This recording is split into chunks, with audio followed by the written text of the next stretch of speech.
नमस्कार दोस्तों, मैं Naresh Kumar, computer operator Anupgarh.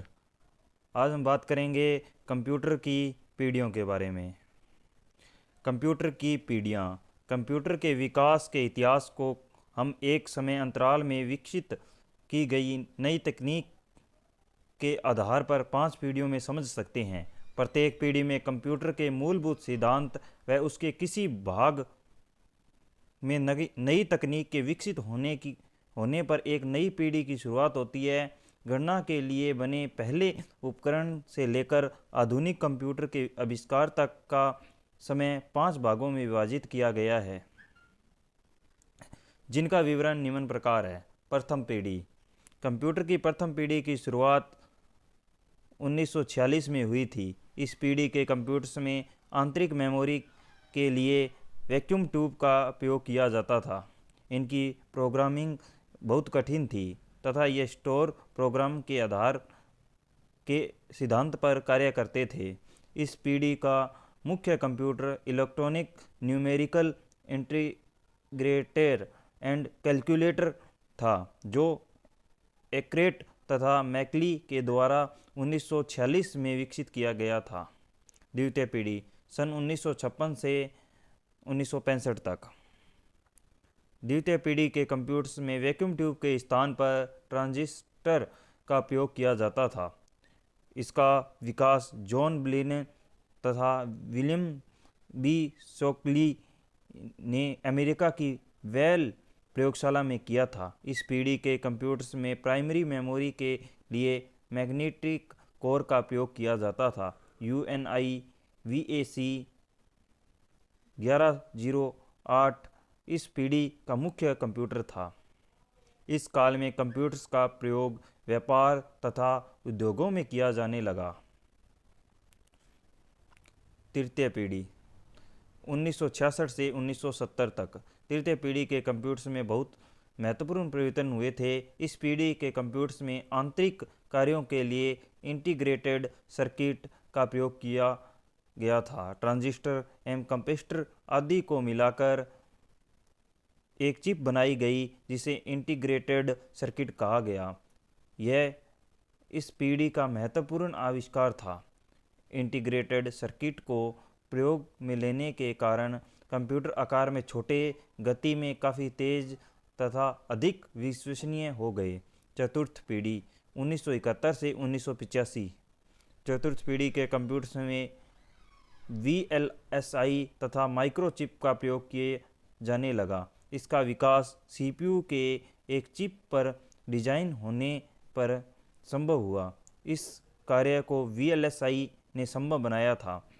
Intel corporation ने सन 1971 में माइक्रोचिप का विकास किया तथा ED रॉबर्ट्स द्वारा प्रथम माइक्रो कंप्यूटर डिजाइन किया गया था। पंचम पीढ़ी 1985 से अब तक। आज सभी क्षेत्र में पंचम पीढ़ी के कंप्यूटर्स का उपयोग किया जा रहा है। वैज्ञानिक कंप्यूटर्स में कृत्रिम बुद्धिमत्ता का प्रयोग कर इससे कंप्यूटर मानव की तरह सोच और समझ सके और कार्य कर सके।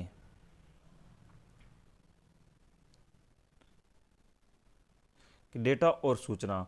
जब आप कंप्यूटर का विचार करते हैं तो आप शायद सिर्फ मॉनिटर या कीबोर्ड के बारे में ही सोचते हैं, लेकिन इसके अलावा कंप्यूटर और भी बहुत कुछ होता है। माइक्रो कंप्यूटर सूचना प्रणाली का एक अंग होता है।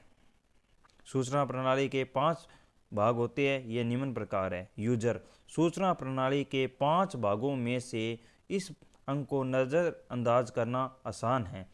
सभी कंप्यूटर्स का संबंध किसी न किसी रूप में यूजर से ही होता है। कंप्यूटर्स लोगों और यूजर्स की कार्यक्षमता को बढ़ाता है। प्रक्रियाएं। जिन नियमों या निर्देशों का पालन कर के लोग सॉफ्टवेयर, हार्डवेयर एवं आंकड़ों का उपयोग करते हैं, उन्हें प्रक्रियाएं कहते हैं। ये प्रक्रियाएं कंप्यूटर विशेषज्ञों के द्वारा पुस्तकों के रूप में तैयार की जाती है। सॉफ्टवेयर एवं हार्डवेयर बनाने वाली कंपनियां इन मैनुअल को अपने उत्पाद के साथ देती है। यह मैनुअल छपे हुए या इलेक्ट्रॉनिक स्वरूप में हो सकते हैं। सॉफ्टवेयर यह एक प्रोग्राम होता है जो कंप्यूटर को कार्य करने के लिए क्रमानुसार निर्देश देता रहता है। प्रोग्राम एवं प्रोग्रामों के समूह को सॉफ्टवेयर कहते हैं। सॉफ्टवेयर का उद्देश्य आंकड़ा को सूचना में बदलता है। हार्डवेयर सूचना तैयार करने के लिए आंकड़ों को प्रोसेसर करने वाले उपकरण हार्डवेयर कहलाते हैं। इसके अंतर्गत keyboard, mouse, monitor, system unit और अन्य उपकरण आते हैं। कंप्यूटर को हार्डवेयर सॉफ्टवेयर द्वारा ही नियंत्रण किया जाता है। आंकड़े अनप्रोसेस्ड तथ्य जैसे टेक्स्ट, संख्याएं, चित्र और आवाज़ों को आंकड़े कहते हैं। प्रोसेसर किए गए आंकड़े सूचना प्रदान करते हैं। आज लगभग सभी कंप्यूटर सूचना प्रणाली का एक अभिन्न अंग बन गए हैं। कनेक्टिविटी की मदद से विभिन्न कंप्यूटर आपस में जुड़कर सूचनाओं का आदान प्रदान करते हैं।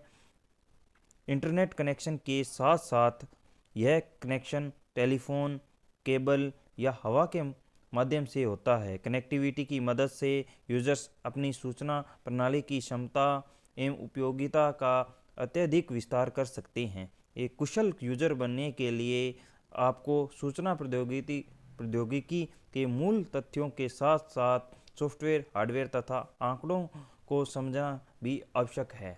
आपको ये वीडियो कैसी लगी कमेंट करके ज़रूर बताएं। आपको अगर ये वीडियो पसंद आई तो चैनल को लाइक करें, वीडियो को लाइक करें, चैनल को सब्सक्राइब करें। धन्यवाद।